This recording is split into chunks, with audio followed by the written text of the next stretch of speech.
Well, nice. I think Cedar. I think we got about 50 people on, so we're a couple 3 minutes after the half hour. So I would say let's fire this puppy up.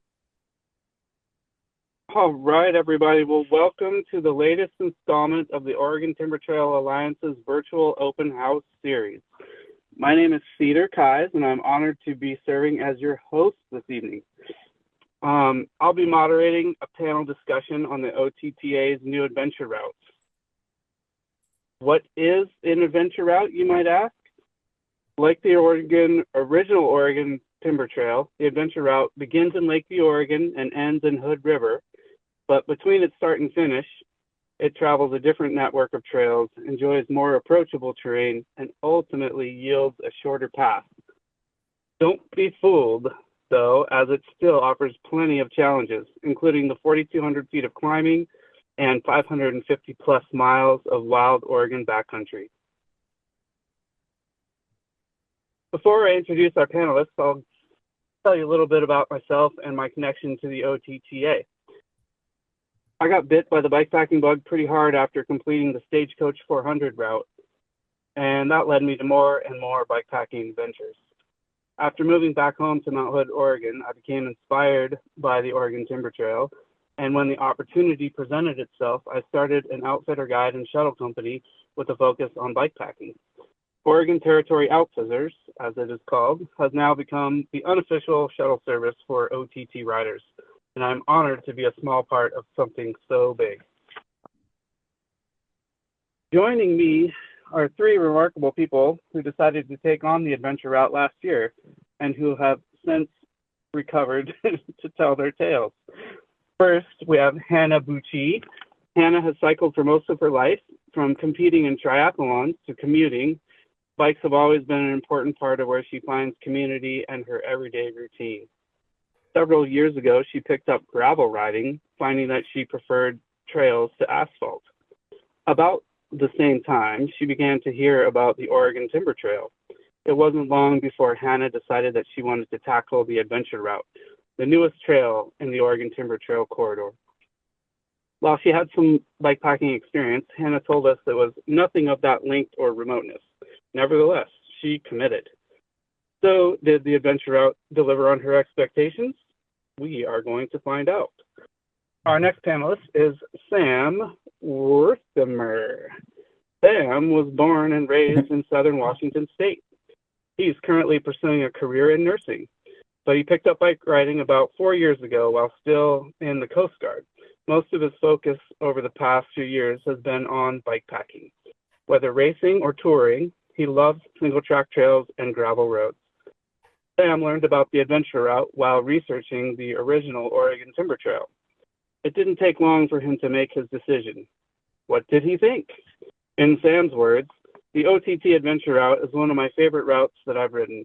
I really liked the variance in terrain and that nearly every big climb was rewarded with a ripping fast, fun descent. Our third member of the panel is Joe Miller. Joe is a bit of a ringer. He's an Oregon Timber Trail Alliance board member. That said, he's got some street cred. Joe has been mountain biking in the Pacific Northwest, including Alaska, since 1996. And he enjoys all kinds of riding, in particular, the kind that takes him to far away places in the backcountry. Joe had always been intrigued by the idea of riding the spine of the Cascades and had wanted to ride the original Oregon Timber Trail, but never felt like he had enough time to train properly. That's one reason why he got so excited when the new adventure route was introduced. It offered something that was, as he put it, more his speed. Because Joe seeks out opportunities to ride with other people, the days he spent on the adventure trail with Hannah were several of his favorites. He even blogged about it. You can find his trail report on the OTTA's website if you're interested to read more about their experience. Looks like you probably have some slides up there with pretty pictures of us all. So that's us. We are introduced. And now let me share a few housekeeping items before we jump into our discussion. We have quite a few registrants, so let's please keep our microphones on mute to minimize any background noise. And don't unmute unless specifically invited to do so. Questions should be submitted through the Q&A feature or the chat. They'll be reviewed and people will be chiming in here and there. Please use the chat respectfully. Feel free to say hello or share quick reactions, but keep it on topic. We also have a zero policy for disruptions and disrespectful behavior. Sounds pretty obvious, but we'll just say it anyway. And lastly, supporting the OTTA, it's certainly not required, but if the organization's mission moves you, please consider lending your voice, joining a work crew, or making a tax-deductible donation. The OTTA is 100% volunteer-driven, so contributions flow directly to the work that is being done. You can learn more on the website at OregonTimberTrail.org.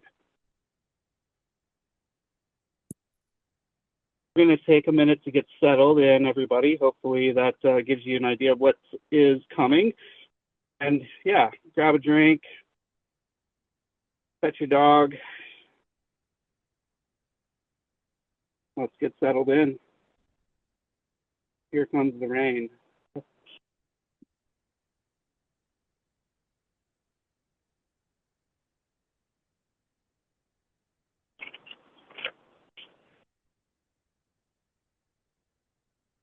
Hannah, Sam, and Joe, are you guys all ready to dive in? I am, yeah. Yeah, Should be good to go. Cool. So these questions are kind of laid out. Some addressing certain people first, and then we get to the others. So this first one, Hannah, I believe is for you. And deciding on and preparing for a multi-day backcountry ride can take months. What inspired you to tackle the adventure route? And what did your training look like leading up to it? Yeah. I giggled just a little to myself because you said that it takes months to prepare. Yeah, I'll explain. Let's see. Like in my intro, I've been biking my whole life, and before deciding on this route, had some bikepacking experience, a lot of overnighters, and then last spring, so just a handful of months before tackling the adventure route, some friends and I did the Owens Valley Ramble, which was about 80 miles in the Owens Valley in California. And I came home after that and was just like, cool, it's time to spend a few weeks bikepacking. Awesome. I can totally do this. That's very par for the course for me of just deciding to kind of do things. I had I have a lot of backcountry experience with backpacking as well as like packing with horses and donkeys. So I also went into it figuring I know how to keep myself alive for the most part and go long distances, whether it's on my bike or not. So that all felt pretty good. Training wise, I was doing my kind of regular biking, which was commuting on my e-bike in town. This was in California where I used to live. Um, Doing longer 20 to 50 mile rides on the weekends, mountain biking. I didn't change, honestly, my bike training much, but what I did add was a lot of strength training for my knees, my hips, and my core. I just knew that those were things that I'd struggled with biking in the past, and being on a bike for, whatever, 30 to 70 miles a day. I was planning to do the route I gave myself 2 weeks. I knew that all those like little things in my body were really gonna be the things that kind of held me back. So yeah, that was the training and the preparation. A lot of just deciding to do it and kind of seeing where it would go. That's awesome. I have questions related to pack animals, but we'll get there later. For sure. So I'll ask the same question of you, Sam. I'll repeat it again so it's fresh. What inspired you to tackle the adventure route, and what did your training look like leading up to it? So I was originally looking at doing the single track version of it, but the bike I was going to ride it on wasn't going to be there in time for the Grand Depart, and I had sold my other mountain bike the prior winter. And then so I was kind of snooping around the OTT website, and I saw as they were calling the adventure route at the time, the gravel route. And I was like, oh, I have a gravel bike. Perfect. So that was a pretty easy sell. And then I love point to point routes. And then in this case, getting to traverse the whole state. It was a really easy sell. And as far as training, I'd done two kind of grand apart style bike packing races prior, but never was all that proud of the performances or, had gone that well. But I had done Odyssey of the Vogue the month prior. And then leading up to that was maybe riding 8 to 12-ish hours a week with some running and some strength training mixed in there, but nothing too crazy. Awesome. That's it's always so cool to hear how people come to this. Did you say Odyssey of the Vogue? Yes, yeah. The Valley of the I have not Giants. heard of that, so I'm throwing that in my notes here, and I'm going to look that up later. Yeah. Very cool. Well, thanks for sharing. And we will go on to Joe. I'll repeat the question. What inspired you to tackle the adventure route, and what did your training look like leading up to it? Yeah, thanks. And hi, everyone. Yeah, so I like Sam, I wanted to do the original single track version, and earlier in that same year, I did a couple of 40-mile, loaded bike routes or rides, I should say, and absolutely wiped me out. And I knew I didn't have the fitness to tackle the single track route. And lo and behold, there was the gravel route. And I still wasn't in the best shape. I commute and I do my, recreational riding and such. Um, but I figured I could, had plenty of time, 50 miles a day. That'd be, easy enough. I did a couple of loaded rides on my gravel bike, maybe less than half a dozen. But other than that, I didn't really do any specific training, just for the route. That's my guy. No training. All right. It was That's slow. pretty awesome. I I love hearing all that from you guys. And we are going to slide into question number 2. Different cyclists prefer different setups. What bike did you choose for this trip? Sam, in hindsight, was it the right tool for the job? So I ended up riding my Canyon Grizzle, and then I was able to fit a 2.2-inch mountain bike tire up front, and then had a 50 mil gravel tire in the rear. That was probably perfect for about 80 to 90% of it, and then it was a little undergunned for the other 10 or 15%. In hindsight, that's probably about the ideal setup. If I was going to do it again, though, I'd probably just bring my hardtail with a 100 mil fork and then throw some fast cross country tires and some aero bars on there, and that'd be probably the most fun setup. I know Dylan Bondsnell, sorry if I'm saying your name wrong, is in the chat. He rode the first half of the route, and I think he was on 47 mil Pathfinders, and he's crazy fast. So shout out to him. But I think he's saying those were a little undergunned for the route for his taste. Awesome. Yeah, it's so cool to see, the tool of choice here. So moving on to Joe, what was your setup, and do you think that you brought the right tool for the job? Yeah, so I was on a Salsa Fargo. That's basically a drop bar mountain bike, rigid. I think my tires were 2.2 Schwabes. Um, Not super knobby, but they did great. The whole bike did great. However, like Sam, um, I would have preferred something with suspension. The gravel route was not the correct descriptor. So, we all brought gravel bikes, and for the most part, there's a lot of clean gravel, a lot of pavement. So, like if you had super knobby tires, it would slow you down. But there's enough on it, especially the funner sections, and there's some single track where you kind of want some suspension. Yeah, duly noted. Hannah, switching over to you, what was your bike, and do you feel like it was the right bike? Yeah. I brought my Salsa Via, which is a steel, they say, quote unquote, light touring bike, which I use for basically everything. So bike packing, I've ridden a lot of single track on it. It's been great. Um, I used 47 mil tires as well, and I actually really liked them. I was really impressed. They were brand new tires, Gravel Kings, that I put on right before the trip. And I mean, something wider would have been great, but again, I was super impressed with how they did. And I was off my bike, I wouldn't say a fair amount, but I definitely had to walk particularly chunky sections. Joe and I, there's on the first day, there's a single track section that, I mean, there was trees down and such that we had to walk and lift around, but most of that was still rideable on my bike, which I was really thrilled for.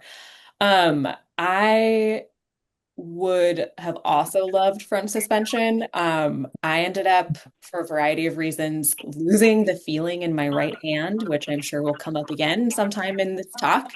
And I think having suspension would have really helped that. I just, yeah, kind of aggravated the ulnar nerve in my hand, and that was definitely a bit of a bike fit problem. And I can say more about that later on, but suspension would have been really great. That all being said, I honestly think I would do the route again on a rigid bike. I think it would be okay, especially packing maybe a little bit differently and such. But yeah, suspension would be great.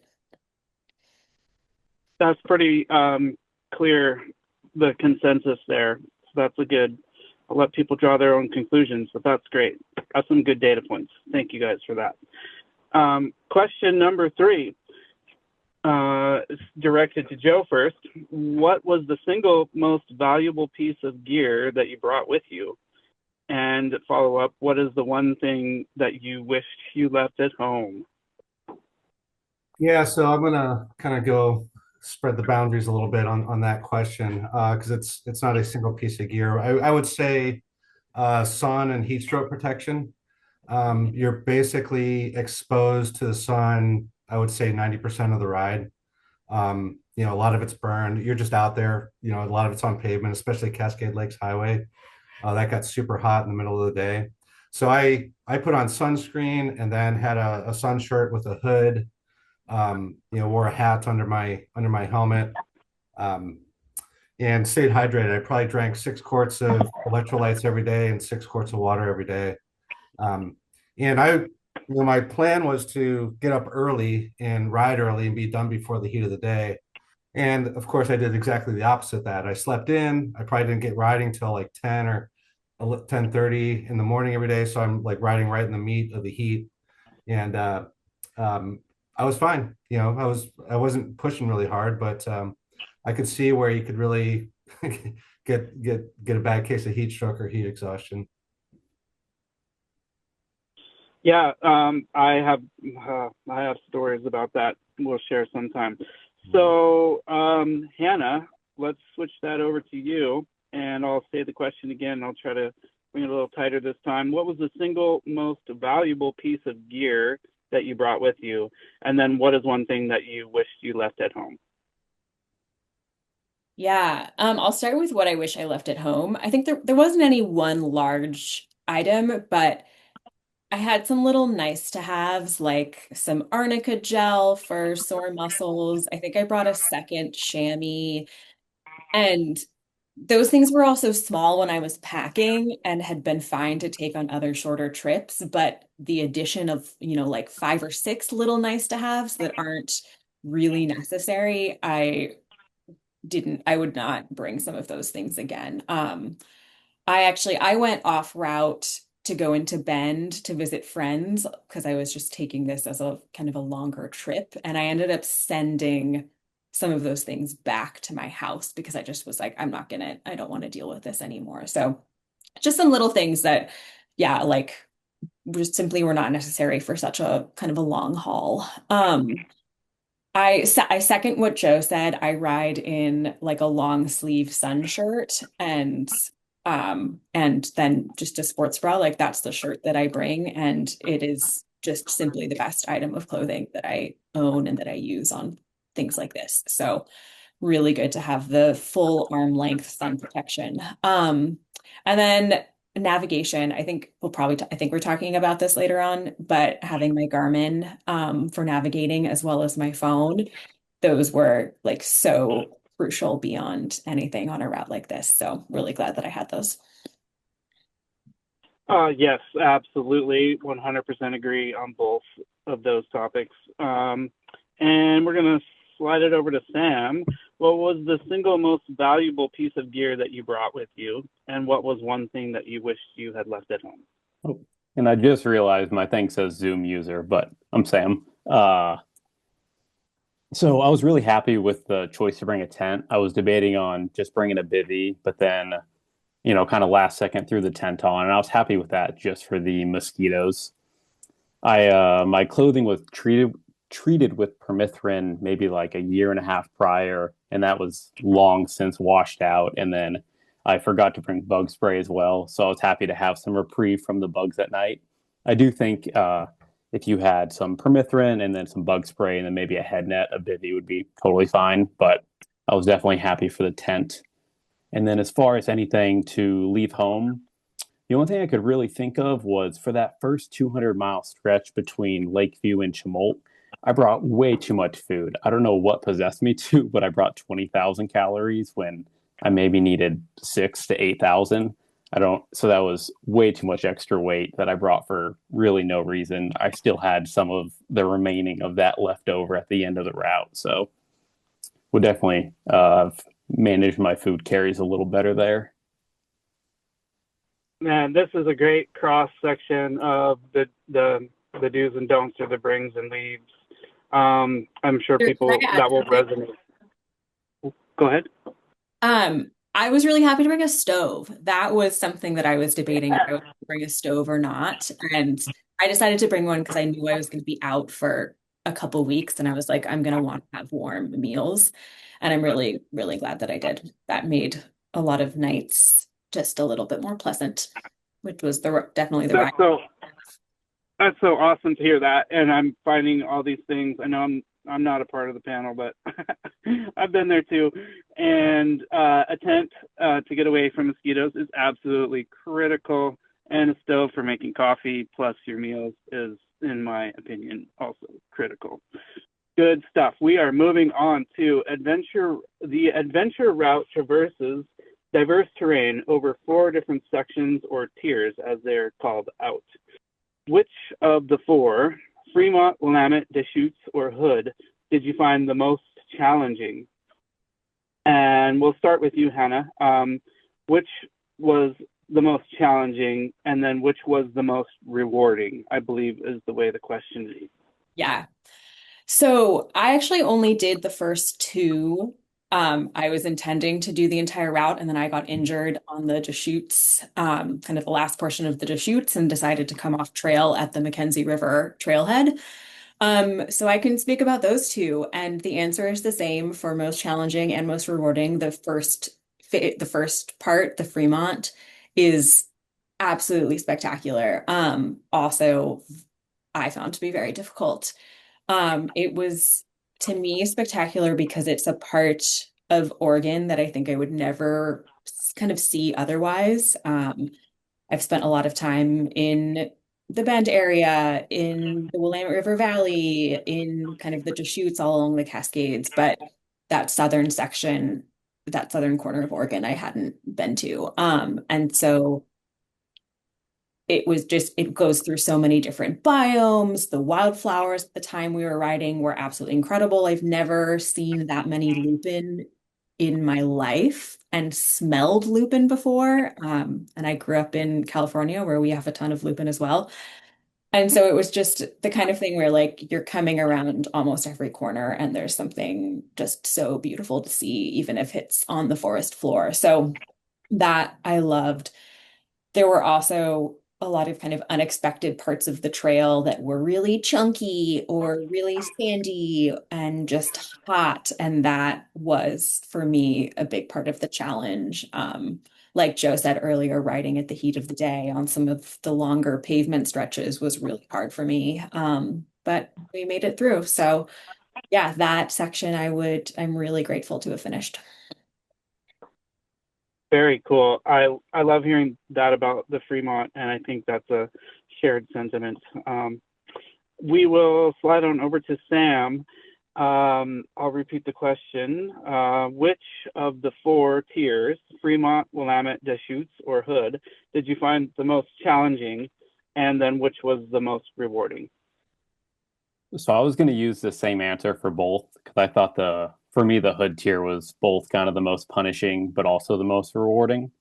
I don't know. I love that area so much. I love riding up there, but also I did that just kind of in one big push there. And there's a couple kind of in that 12 to 15 mile range climbs that doing those back to back was pretty punishing. But at the top, you're rewarded with such good views. And then also, even when you're down lower in that area, those forests are just so gorgeous.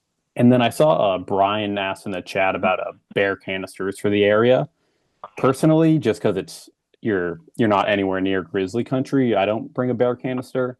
It wouldn't be a terrible precaution, but personally, I didn't, and I don't know if any of the other people riding did either. Nope. Yeah, that's good, good, good intel. Yeah, I don't really feel that it's super bear country, but people should take their own risks, calculus analysis, and precautions. Joe, I will ask you the same question.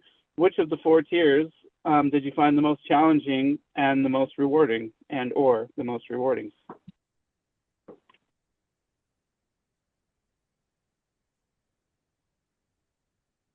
Joe, Joe, you're did you muted. hear? Sorry. You said to be muted when we're not talking. I would say the hood tier was I think the most challenging, just in terms of the steepness. There's just a lot of climbing, a lot of exposed climbing. Um, and especially for me at least, going that south to north, it was towards the end of the route. It was just kind of like this trudge, and then the my favorite tier was the Fremont tier, mainly because I've never really ridden down there. It was gorgeous, but I also really like the Deschutes tier, even though there were sections on it that absolutely sucked, particularly behind Hoodoo Butte and Sand Mountain at 15 or 20 miles of sand. That's pretty brutal, but it was still, pretty unique area. On the yeah, on the food stuff and the bear canister, I didn't bring a bear canister either. I think the biggest risk to food is critters. The biggest risk to your health, in terms of like large predators, is probably mountain lions. I did carry bear spray with me. Obviously, I never pulled it out, but I didn't want to be out there in the middle of nowhere with nothing. But I know that there are cougars out, especially in the Fremont tier. That you got to be cognizant of. How about that? Yeah, that's great intel. And I believe there's some more questions about that type of stuff at some point. Real quick, I noticed a theme with the Fremont tier there, and I'm just going to put a little plug in. There are 2 Fremont tier work party weekends going on this summer, and I can't recommend enough that y'all get out there and get on those trails and see that stuff. It's pretty remote, and it needs love. It needs tread on trail and people clearing the corridor and all that. So boom, Fremont tier trail work opportunities. And that's going to slide us over to question number 5, which is, while the Forest Service and trail maintenance organizations, including the OTTA, routinely clear sections of trail and install signage, navigating such a remote corridor can be challenging and sometimes unnerving. How did you handle adventure route navigation? This first question will be kicked over to Sam. So how did you handle navigation, and did you ever get lost? And if so, how did you find your way back to the trail? So I didn't really have too much trouble on the navigation side. The only kind of issues, or not even issues, but kind of spots where I had to slow down and really think about where I was going was on that first day. Some of the single track bits were pretty overgrown, and sometimes there'd be just so much grass you couldn't really see where the trail was. But normally you could put your head up and kind of find a trail marking or see where the trail kicked back up again on the wood line. I used a Corel's Dura bike computer and then also had the route downloaded on my phone with Ride with GPS. And it seemed like between that combo, anytime I wasn't fully sure on my bike computer, you can pull up the route with your phone and it still works on airplane mode if you have the route downloaded. And that's just kind of a more kind of, you can see the changes in the trail. And if you're at a junction, it's easier to see. So with that combo, really didn't have any problems. That's great to hear. Navigation will be a huge question and concern for a lot of folks. And so, yeah, good to hear it from someone that's been there. Let's hear from you, Joe. How did you handle route navigation? Did you ever get lost? And if so, how did you find your way back? Basically the same thing as Sam. I had a Garmin and backed up on my phone. And like Sam said, it's hard to see all of your route options on your Garmin. But whereas on the phone, Ride with GPS app on the phone, you can zoom in and out and kind of scroll around and see, plot out a route. We did get off route, well, just once at the beginning. We missed, Hannah and I missed the first single track, which was a real bummer. I started off going on the wrong direction. Hannah was like, "What are you doing? Go this way." So we went down, dropped down the road, and rode downhill about a mile, and then we both realized around the same time that we were off, and we had a heated debate about whether to go back up to the top or keep on riding down. And of course, we both just kept on riding down because the trail or the route reconnected shortly thereafter. So other than that, a couple of times that Hannah had to correct me, there was no issues. Now, after I split up from Hannah, I got lost all the time, but while she was there, it was fine. So just bring Hannah with you. Actually, Hannah the was your navigation, Got it. yeah, the navigation gets a little easier after the Fremont tier. Yeah. Okay. So that's worth noting. Easier after the Fremont tier. Everybody take note of that. And let's kick it over to Hannah. For your sections, how did you handle navigation? Did you ever get lost, and how did you find your way back? Yeah, so I also was riding with a Garmin bike computer, and then had the route downloaded via Ride with GPS on my phone.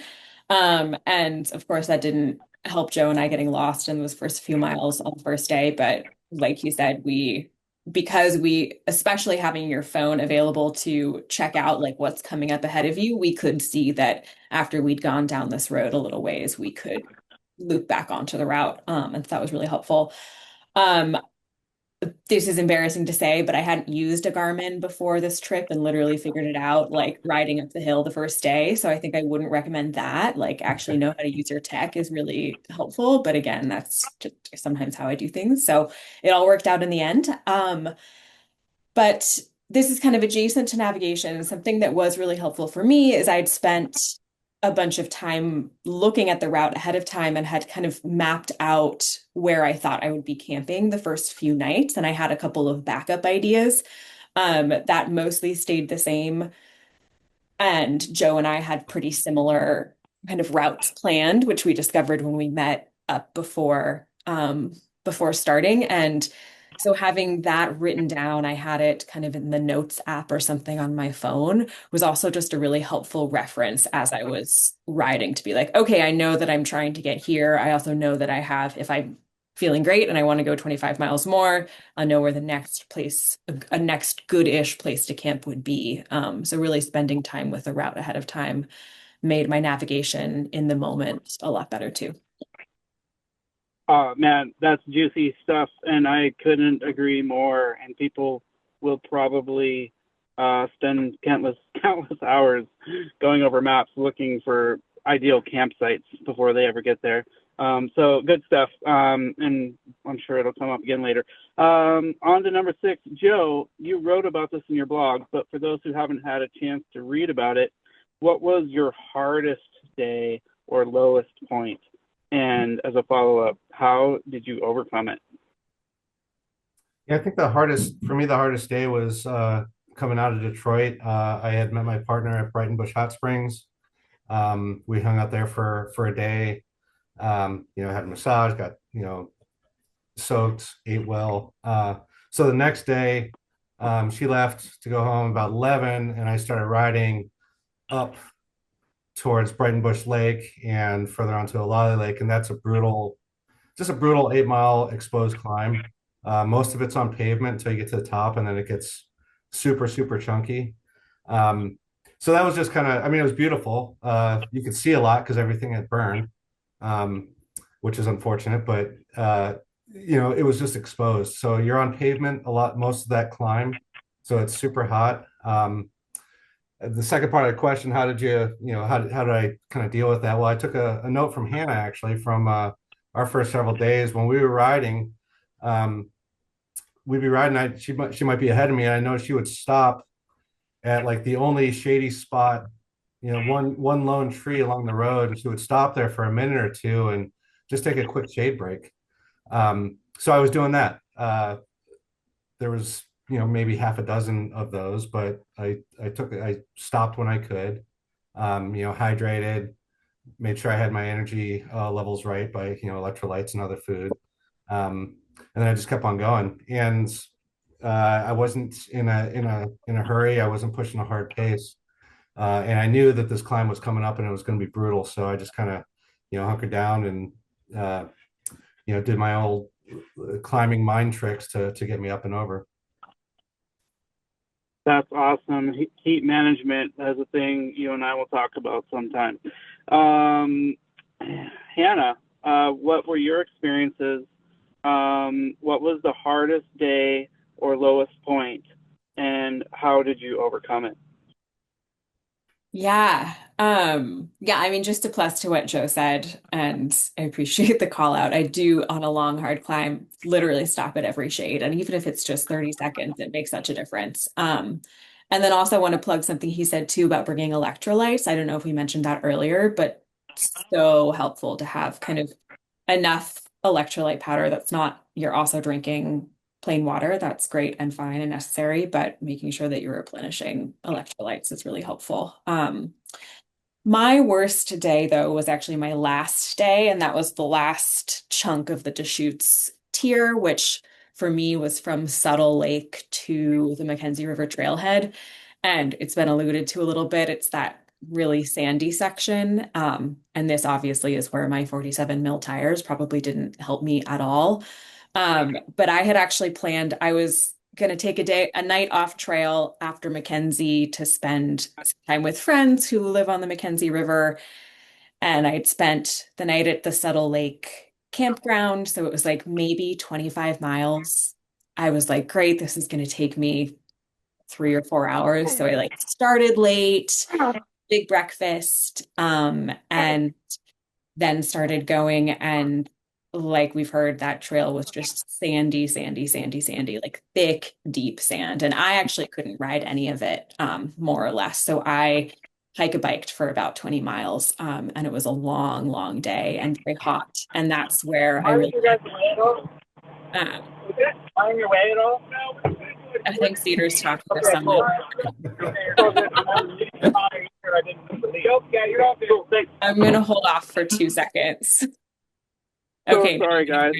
you're fine. I got the fire department rolling up on me doing some training right here, like literally right here. So I Oh just my want to make God. sure that I didn't need to move. I don't. Incredible. Sorry. You're fine. I was just talking about a lot of sand. So anyway, kind of to wrap up, that sandy day was really hard, really hot, and just way, way, way longer than I was expecting. Um, and I was in a lot of pain. And so to kind of deal with it, I just, we can access those like different levels of endurance. And so as long as I could slow down, I knew I was going to get through the day. It was just going to be a lot longer than I had expected. So yeah, it was just literally 1 foot forward, and I made it through. But yeah, that was a tough day. I'm sensing a theme here. We'll see if it holds through. Sam, what was your hardest day or lowest point, and how did you overcome it? Well, you're not going to believe what I say, but yeah, same spot. The that Sand Mountain Recreation area it killed my resupply plan. I had it's about 100 miles from Sisters to Detroit, and I was like, oh, it should be a pretty reasonable push for the day. So I left Sisters pretty late because I was hanging around McDonald's, eating some McGriddles. And then it was already going to be kind of a tight window to make the 6 p.m. resupply in Detroit before the store closed. And then I hit that Sand Mountain area and it just totally crushed my dreams of making it to the store on time. Yeah, so definitely same experience there. And then to overcome it, I love saving a good audiobook for when stuff like that where it's not super hard. It's just kind of really boring and monotonous. So I just kind of threw in a good audiobook, some First Law Trilogy by Joe Abercrombie, if anyone's looking for a good title. And yeah, got it done. Oh, that's awesome to hear that, how you were able to overcome. I think a lot of people will resonate with that and take a cue from you, Sam. Cedar, Real quick Cedar, recap. can I say something here?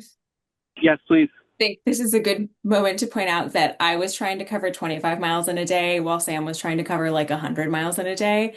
And the route is open to anyone, like you don't have to do it in like 5 days. You can do little chunks at a time. And I think it's just like nice to point that out. Yes, absolutely. Pacing is a thing, a serious thing, and people have different paces for different reasons, and they're all legit. And we're getting a good cross section of that here, so I appreciate that. The main thing I'm hearing here are things that heat management, shade stops. I think hashtag shade stops should become a thing. Electrolytes, just crush them up and put them in everything. Just get as many as you can. And it seems like after a break, like after you've taken a break, became the hardest day or the hardest stretch. So let that sink in. I'll leave you guys with that. Number 7, staying hydrated is, here we go, hydration. Staying hydrated is really important, maybe the most important thing to remember and manage. What was your strategy for water, particularly in the southern sections? Hannah, since I've got you hot on the line, what was your strategy for water? I definitely overcarried water. I went into this with like a capacity to carry 9 liters, which I had 9 liters on my bike a handful of times, but that was more than enough carrying capacity.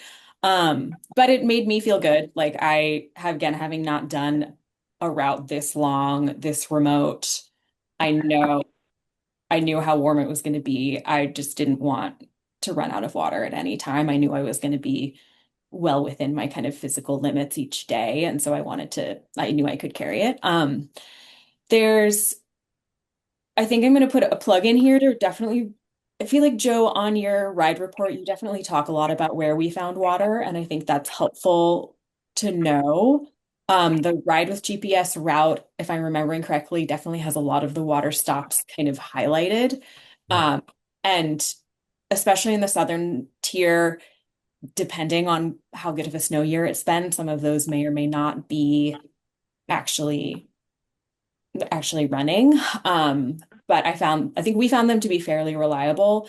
Definitely filtered the water, I'd say most of the time. There was even a couple campgrounds that we came through that had well water, and I'm pretty sure filtered that too. And so I had a little 1 liter squeeze filter bottle, which also I counted towards my water capacity. So I loved that. It's really quick to squeeze a liter through. So I felt really good about that. And then I think I basically, as soon as I was running about half my water capacity, which was like 4 to 5 liters, I would fill up at the next stop. Whether that was to my full 9 liter capacity or more like 7, depended on kind of what I thought we had coming up. But I was really conservative about carrying enough water. Yeah, you're smart, smarter than most. Sam, I am going to kick that one over to you. What was your strategy for water, particularly in that southern section? That was maybe a little less smart, but it ended up being okay. So I had about 4.5 liters of capacity. I'd be curious. I know Dylan, I think he's still in the chat. He's crazy fast and he rode the first half. So I'd be curious what he had for capacity in the first half there. But I'd basically, fill up and then look on Ride with GPS, see when the next reliable water source was marked on the route, and then I'd get there if I had a couple liters left, and there was still, not that far to the next source, and I would blow by and then, fill up when I was getting low. I don't think I ever ran out, so it ended up working out fine. I think I was pretty comfy with 4.5, but more is never a bad thing, especially if you're wanting to cook at night and you're not camping near a water source that takes up a ton of water. So if you're wanting to dry camp, then definitely having more capacity is never a bad thing. Oh man, you guys are hitting them all. I'm gonna let Joe tell his side of the story.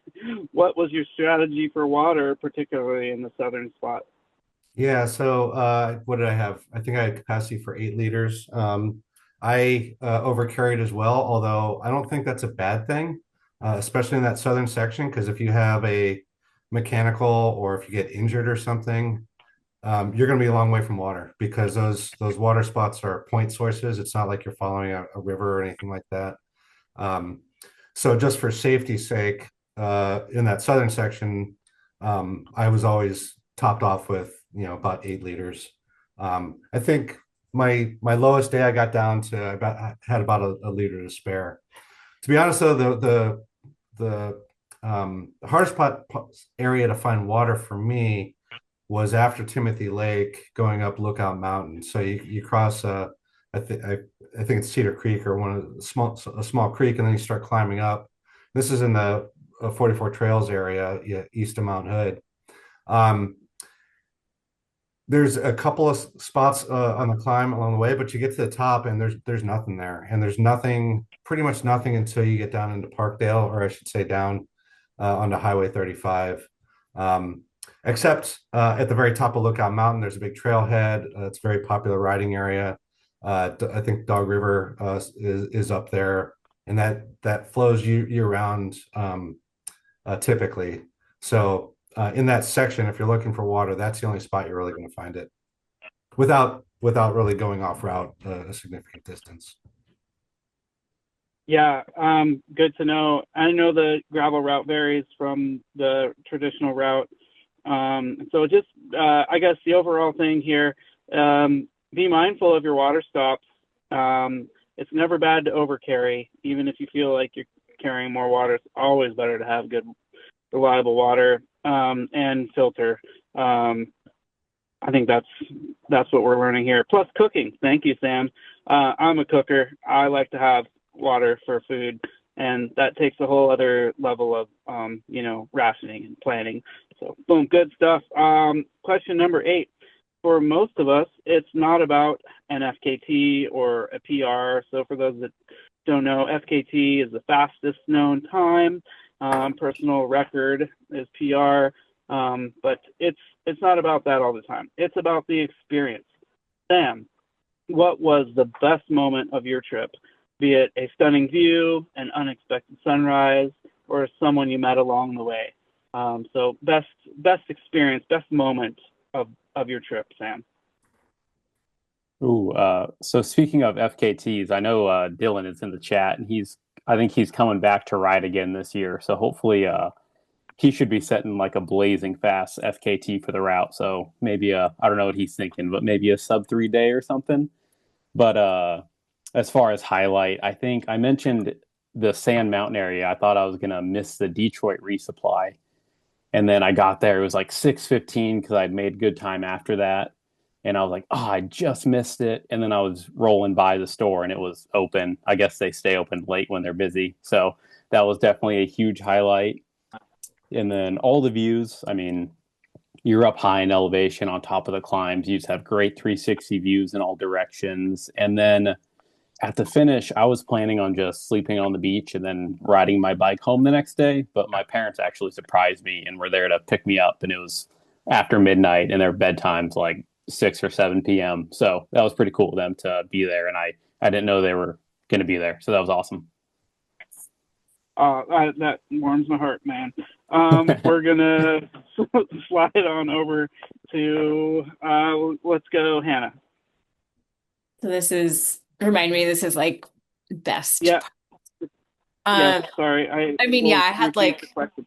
you're Oh fine. yeah. I had The like 10 things written yeah. down, but the one that's kind of jumping out is after Schmaltz, that first, yeah, the first, like, I don't know, 20 miles or so after Tumult, it had rained the night before. And so Joe and I got off in the morning, and it's this relatively, I think usually it would be fairly sandy section. It goes through a lot of like kind of four-wheel, like, what is it, like OHV trail area.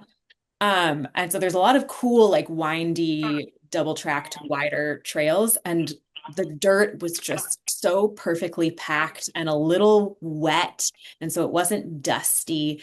And it was just like rolling fun downhills. And that day, that was just a really spectacular day. Like that's some of the my favorite riding that I think I had in the whole thing. And then we were also, yeah, coming, I can't remember the names of the lakes, but we were coming through the beautiful lake territory and seeing little lake resorts. And so we started to feel like, oh, there's some like luxury on this trip after those first 4 days to Schmaltz. So that's like very fond memories of that day.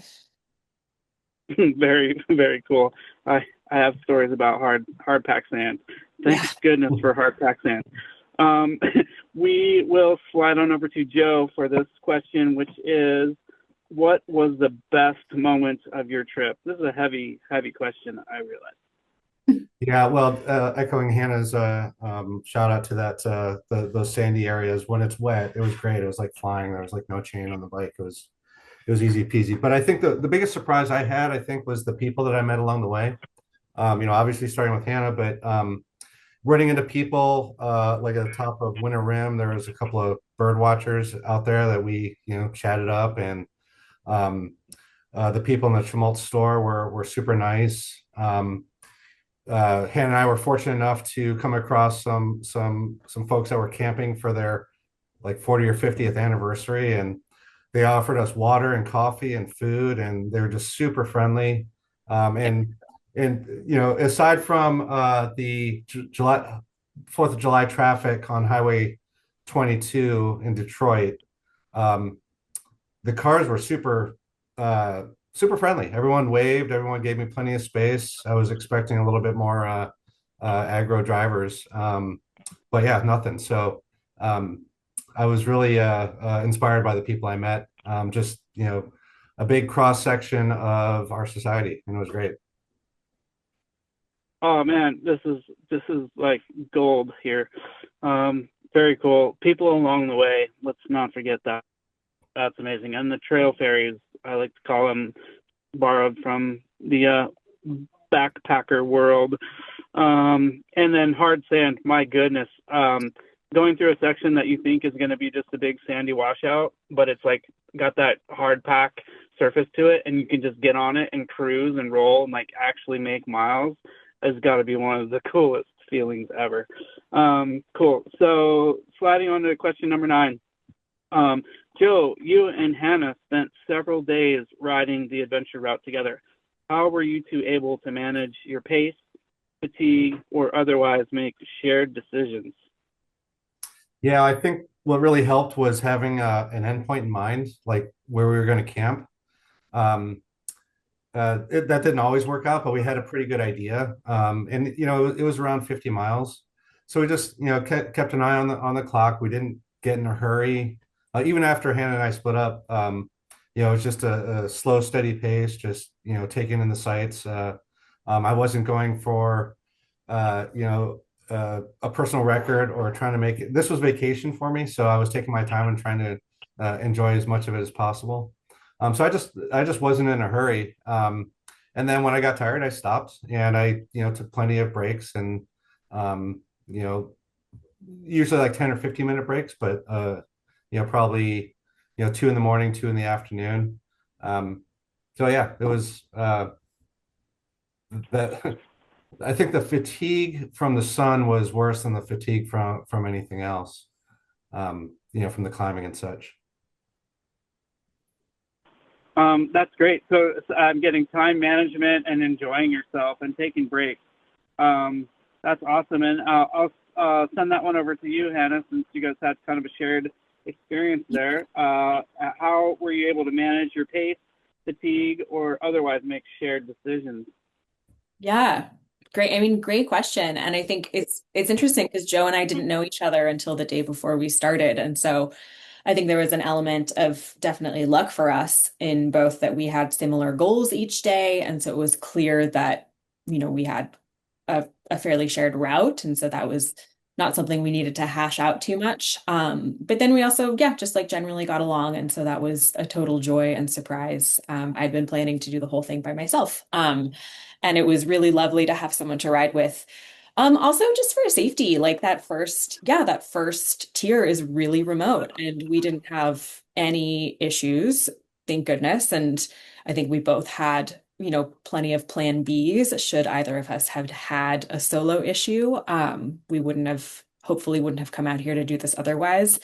But I think there was an element of kind of pleasure that I could access in the ride, knowing that I wasn't totally by myself for that first chunk. I think something that we did do really well together was like we weren't always riding, totally together. If one of us was going to be faster and the other one needed some more breaks, we would say that and then plan to meet up later. And so I think not, always having to make the same decisions at exactly the same time when you're riding with someone else, whether that's someone you know or someone you don't, is really a way to kind of keep things, yeah, keep your own ride going and not need to share all of those. I mean, sometimes you just get really bummed and tired and you need to be by yourself and ride your own ride. So I think we did that really well. Um, Fatigue wise, I definitely had some pretty fatiguing days. And I think that those are the moments where I was really happy to be carrying extra water, because just being able to sit in the shade for a while and drink as much as I felt like I needed made a huge difference for me. So, if I were to do this again, I probably wouldn't carry the full 9 liters, maybe more like 7, but I was really, really glad to have a lot of water. It just made a difference for my body. Very cool. I'm picking up a lot of great stuff there that resonates as well. I'm sure will resonate with our listeners too. Yeah, giving Hey, space. It's your ride, hey, riding hey, with others is hey, great, but oh, go ahead. I was gonna say, hey, Cedar, we're getting to the end of the hour here. So, I'm sure Cool. we could We'll gladly go speed it for up and another we'll hour actually, chatting. So I'd probably begin to we'll kind skip, of shut this thing down. cool. We'll skip Sam for this one since it was a Joe and Hannah question. We'll move to number 10. What was one thing about the adventure route that surprised you positively or negatively? Hannah, we'll go with you. Surprise, positive or negative? Um, Honestly, I think it might have been a little more about myself. I was pretty stoked that I could do 50 miles a day. I'd been planning to do anywhere from like 30 to on a longer day 70, and I just like crushed that first chunk and along with Joe and was really, yeah, it was really cool.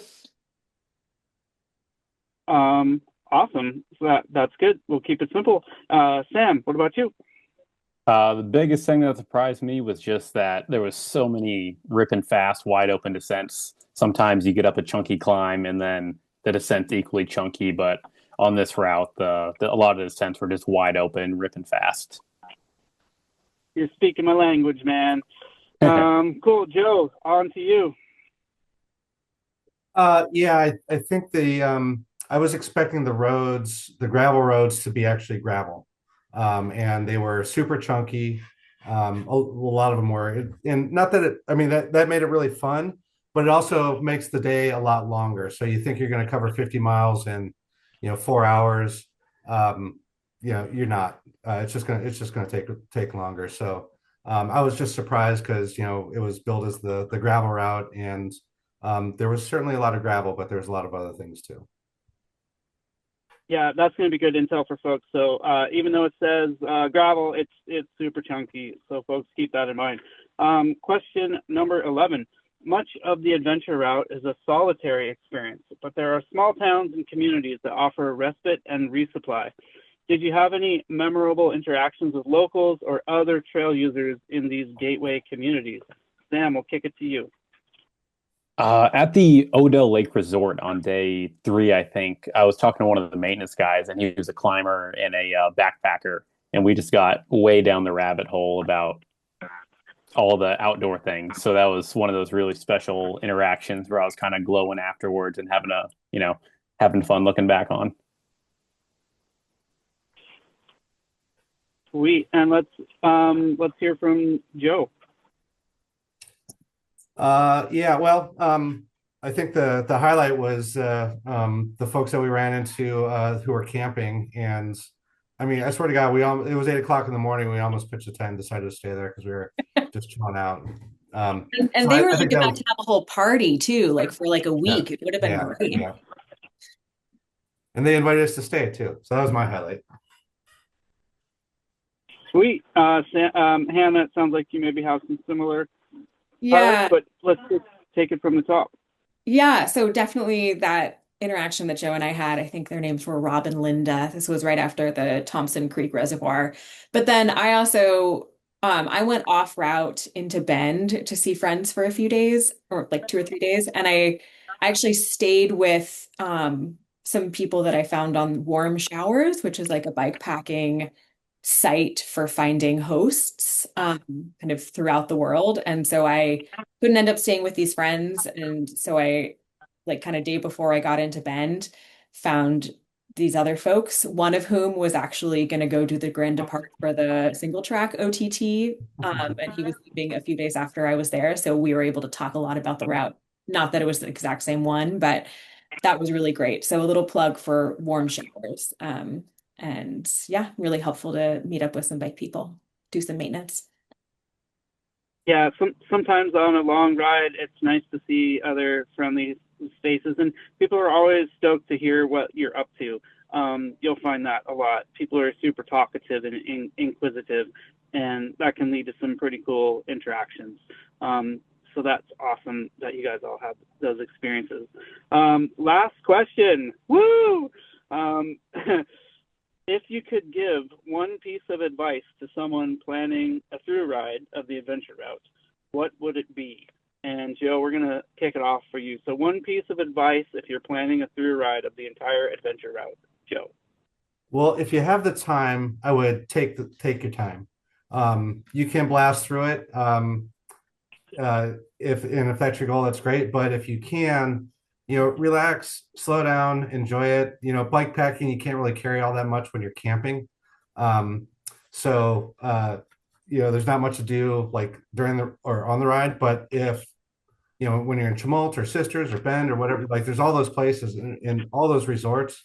If you can, take a day or two and hang out, and, relax, go for a walk, go for a swim. So slow down. I hear that. Take your time.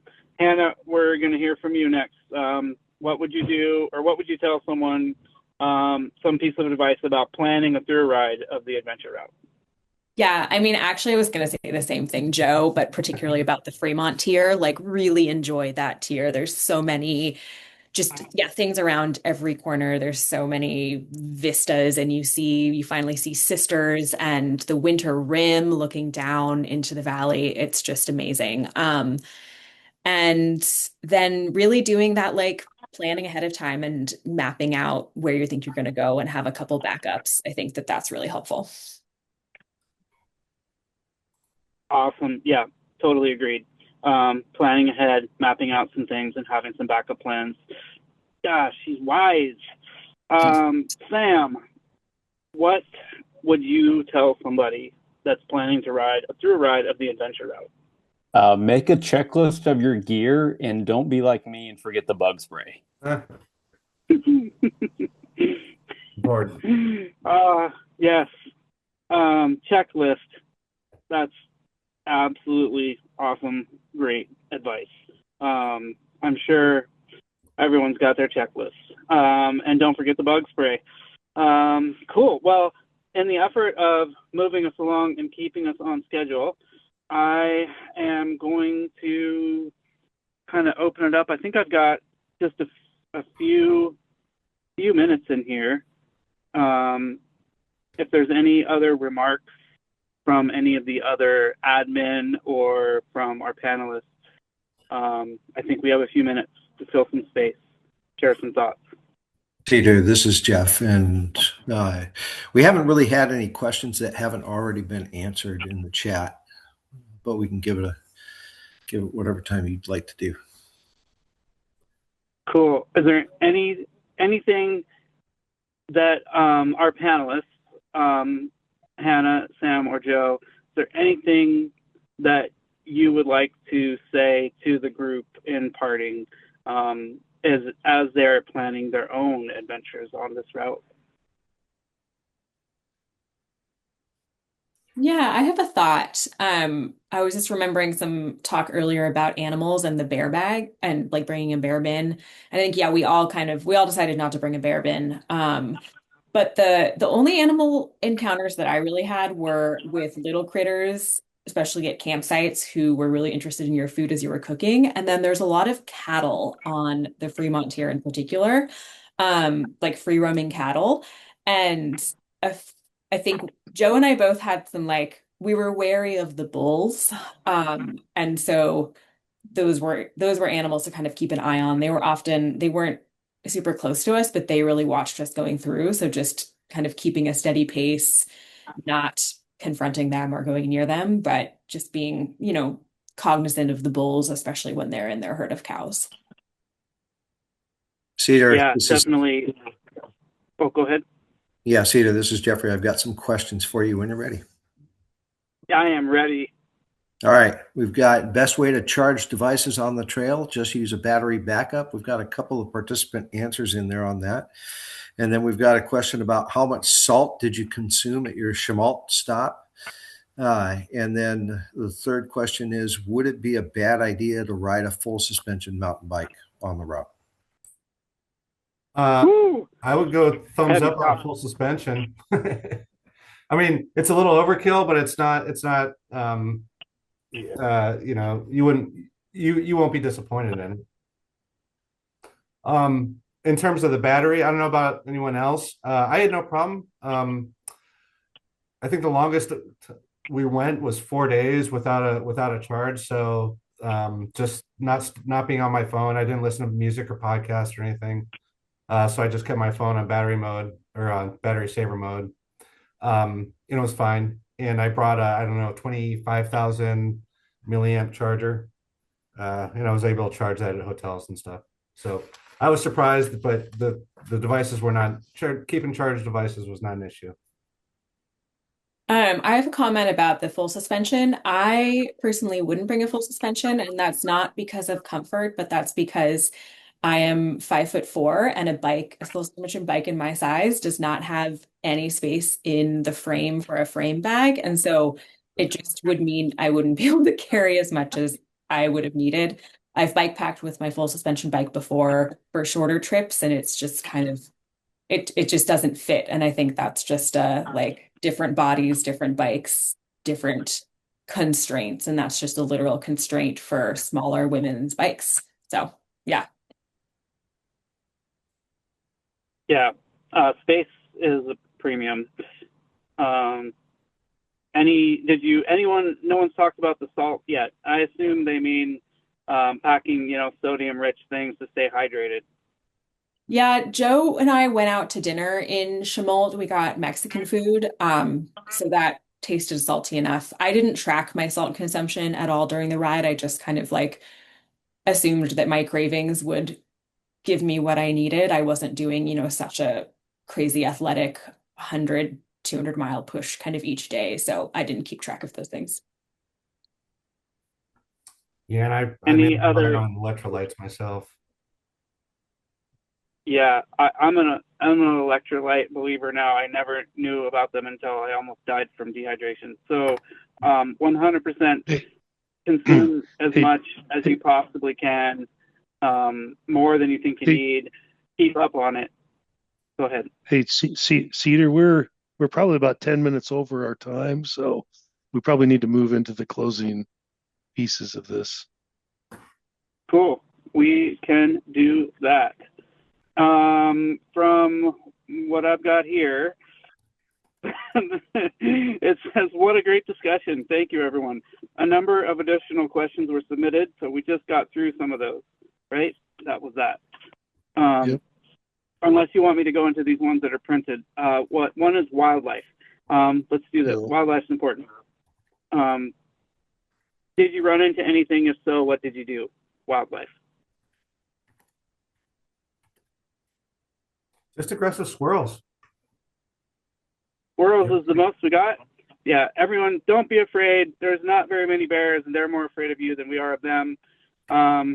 Cougars, they're a thing. Just be smart. And the next question, how did you ensure you had the ability to communicate out in the wilderness? This is going to be a big one for a lot of people. Emergency situation communication. I know there's a lot of GPS and SAT things, and everyone's got these new satellite features on their phones. Does anyone have anything to say about that?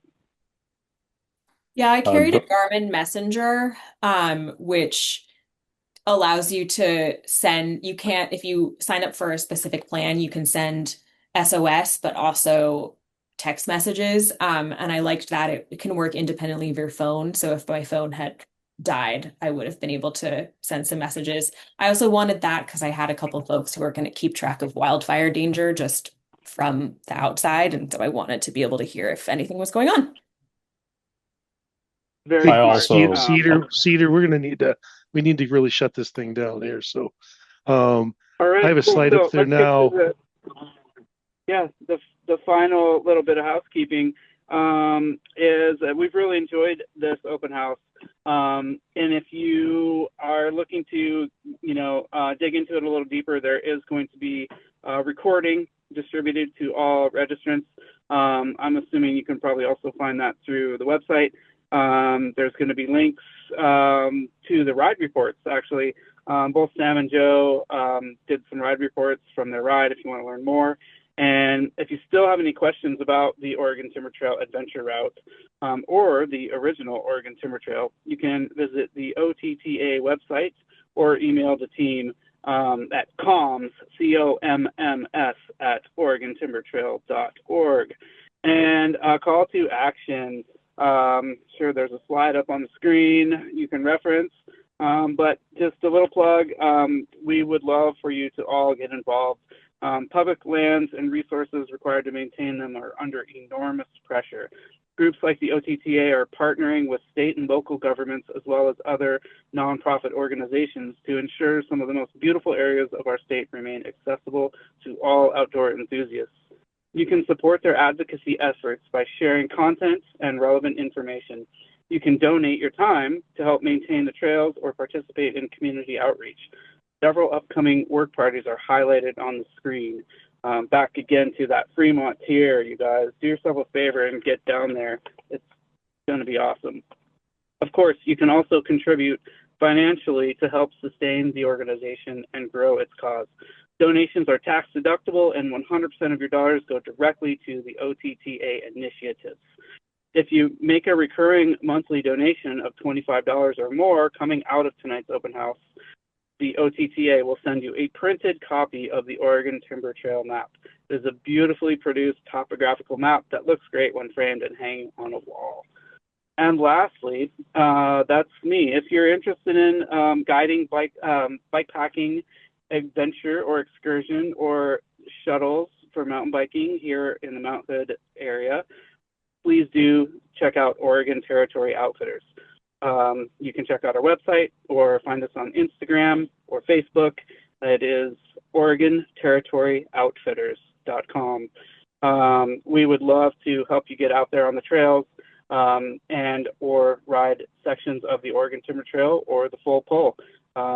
So yeah, look us up and reach out and let me know if you have any questions. That's it. That's a wrap. And thanks again to all of our panelists for taking the time and for the admin crew behind the scenes, making this all happen, pulling it all together. And most importantly, for all of you calling in and dialing in and reaching out and wanting to learn more about the Oregon Timber Trail Alliance Adventure Route. Have a good night, everybody. Hello. Thanks, everybody.